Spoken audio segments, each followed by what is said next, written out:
This is an 8.6 thick Lizzy by Ryan Lovelace.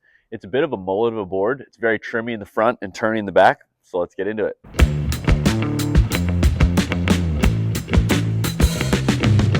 Hi, I'm Miles, and I really like surfboards. Welcome to the Magic Board Quest. The thick Lizzy is a cruisy point break board that generates speed in flat waves and rips slidey turns to get back to the pocket. The overall feeling is defined by a flat rocker and straight rails. I think many of you want to know how this compares to a V-Bowls and an FM, so I'm reviewing the Lizzy here, but I'm also going to compare it to the other two boards. The thick Lizzy is a super sick board, but I'm giving it a 6 on ease. It's slightly below average, but easier than the V-Bowls. It's just quite flat. For speed, I'm giving it an 8. It's fast, but at that size and weight, it's more like a log than it is like a mid. And then for turns, I'm also giving it an 8. I really like how this board turns, but at 8.6, it's got a bit of swing weight that limits it just a hair. For the board matrix, I'm putting it pretty close to the V-Bowls and the Serena. It's a very similar trim-focused board that can also turn pretty well. Are there dims? Negative, no dims. The Lizzy outline is sort of in the mini glider category with fairly parallel rails and a pointy nose and tail.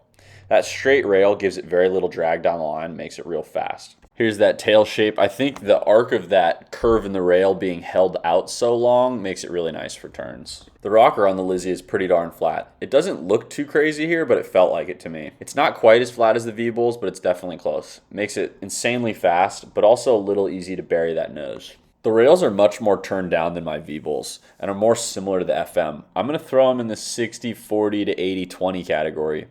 I think as boards have progressed, they're a little bit less bladed, and the newer boards carry more foam out to the rails, making them more balanced and manageable. This is a beautiful looking fin setup. It's got this 8-inch little flex fin paired with bonsers. And it turns out I'm a huge fan of flex fins. I hadn't ridden them much before, but I really dig that kind of slide in the turn that they let you get. The deal with bonsers is they're supposed to accelerate the water and make this fast, drivey feeling through turns, but I'm a little more familiar with the Campbell Bros style bonsers, which I'll review soon. All right, what have we got here? Little bit of double, a V, get a little bit of triplane deal going. Yup, triplane all the way through, huh? Still got that V. Oh, wow. Out the front. The triplane gives it a combination of lift from the double concave in the middle, but maintains a looseness and playfulness with the slightly slanted rails. I wanted to get you a quick visual comparison of all three boards. On a scale of normal to alternative, the FM is just a hair on the spectrum. It's a bit more user-friendly and versatile with the classic Magic outline. And then the Lizzy and the V-Bowls are down on the other end, the V-Bowls being more alternative of the two.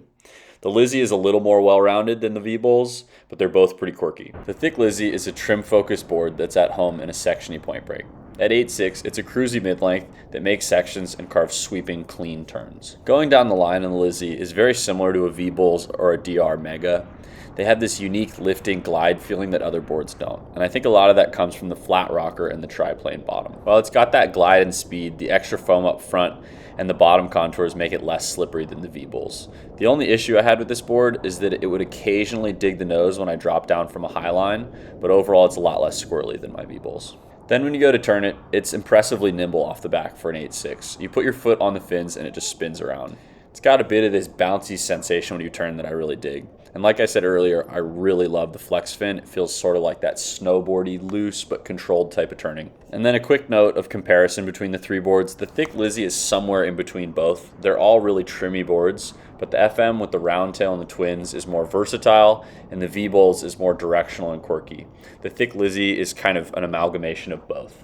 And take this with a grain of salt. It's not completely fair because I reviewed a 6.9 FM, a 7.4 V-Bowls, and an 8.6 Lizzy. I do really want to try a bigger FM with that triplane and the Neil Purchase Jr. dual. So for wave selection on the Lizzy, this flatness really likes a point break. It's meant for soft California points to generate speed and make it through sections. And then for the rider, I know this is a popular board, but it definitely requires a little bit of skill with the flatness, and I wouldn't recommend it as your first board. But if you're excited to venture into the world of alternative surfboards, this is a great place to start. So that's the thick Lizzy. It's a cruisy mid-length that brings out new lines and feelings in your surfing. All right, thanks for joining me on the quest for the Magic Board. Let me know what questions you have, and we'll see you next time.